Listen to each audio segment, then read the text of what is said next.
रसूल पाक का विशाल हुआ ना, हजरत बिलाल ने मुंह से लफ्ज ही कोई नहीं अदा किया। किसी ने अपना दुखड़ा किसी अंदाज में सुना लिया। हजरत उमर ने कहा, जिसने कहा हुजूर विशाल करके गर्दन उड़ा दूंगा।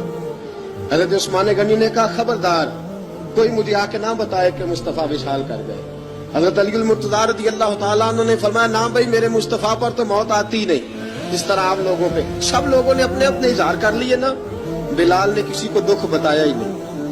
एक कोने में बैठ के ना हजरत बिलाल अकेले आंसू बहाते रहे, किसी को बताया ही नहीं, अकेले रोए। एक शख्स कहने लगा, यार बिलाल बोलता नहीं। कहा, ना बुलाओ इसे।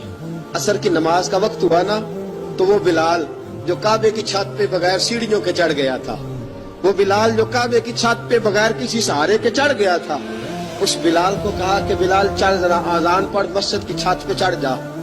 हजरत बिलाल कई बार चढ़े और कई बार गिरे, कई बार चढ़े और कई बार गिरे। हजरत बिलाल हबशी रज़ी अल्लाह तआला ने आवाज दी, कहा, सलमान मेरी मदद करना, मेरी मदद करना। अब मुझसे चढ़ा नहीं जाता, अब मुझसे जाया नहीं जाता। जनाब सलमान फारसी ने भी सवाल नहीं पूछा कि बिलाल तू बीमार है, ये नहीं पूछा। हजरत बिलाल को दो चार सहाबा ने उठाया, छत पे पहुंचाया। बिलाल ने अजान शुरू की। जब कहा ना अल्लाहु अकबर अल्लाहु अकबर, वो आवाज जिसमें बड़ा सोज होता था, बड़ी दर्द, बड़ी बुलंदी होती थी, बड़ा जोश खरोश होता था, आज वो आवाज दब गई। जब बिलाल ने कहा, ना अशहदु अल्ला इलाहा इल्लल्लाह, हजरत बिलाल रज़ी अल्लाह तआला अन्हु ने थोड़ी देर रोक के सांस लिया।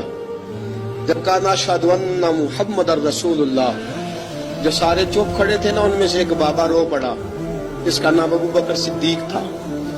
जब हजरत अबू बकर सिद्दीक की आंख में आंसू आया तो हजरत बिलाल छत के ऊपर जमीन पे गिरे, जमीन पे गिरे और कहा, अबू बकर ये ड्यूटी किसी और की लगा दे, ये ड्यूटी किसी और की लगा दे। अब मेरी रूह इजाजत नहीं देती, मुस्तफा करीम के बाद मुझसे अजान नहीं पड़ी जाएगी।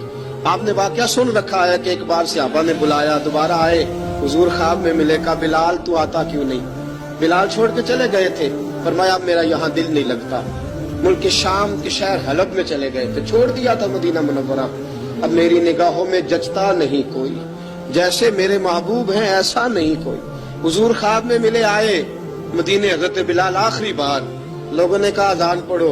कहा, मुझे वो अजान भूल ही गई है जो मुझे मुस्तफा करीम के जमाने में पढ़ा करता था, मुझसे नहीं पढ़ी जाती। ना मुझे कहो, मैं कैसे पढ़ूं?